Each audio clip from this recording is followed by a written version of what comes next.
Hello friends, welcome to my channel. আজকে আমি আপনাদের সাথে নতুন রেসিপি শেয়ার করছি। রেসিপিতে আছে মাগুর মাছের ঝোল। এই যে মাগুর মাছগুলো ভালো করে আমি কেটে ধুয়ে লবণ হলুদ মাখিয়ে নিচ্ছি। আর এখানে দেখুন আমি কড়াইয়ে সর্ষের তেল বসিয়ে দিয়েছি। তো তেলটা কিছুক্ষণ লাগবে গরম হতে,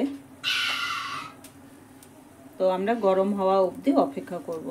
তো বন্ধুরা দেখুন আমার কড়াইয়ে তেলটা গরম হয়ে গেছে। এবার আমি এই তেলে মাছগুলো ছেড়ে দেব। দেখুন তেল দিয়ে ধোঁয়া বেরাচ্ছে। তো তেলে ধোঁয়া বেরাবে, মাছগুলো লাগে না, ভালো ভাজা হয়। তেল গরম না হলে মাছগুলো ভেঙে যাবে, তার জন্য আমি তেলটা এখানে ভালো করে গরম করে নিচ্ছি।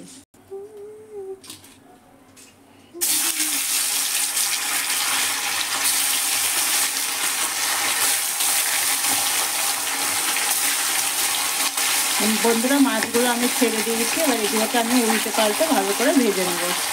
তো বন্ধুরা দেখুন মাছের এক পিঠ ভাজা হয়ে গেছে। এবার আমি আর এক পিঠ উল্টে ভেজে নেব।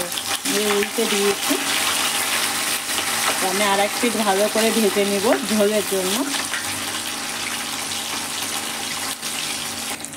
তো বন্ধুরা দেখুন এখানে আমার মাছটা দুই পিঠে ভালোভাবে ভাজা হয়ে গেছে। এবার আমি এটাকে উঠিয়ে নিব।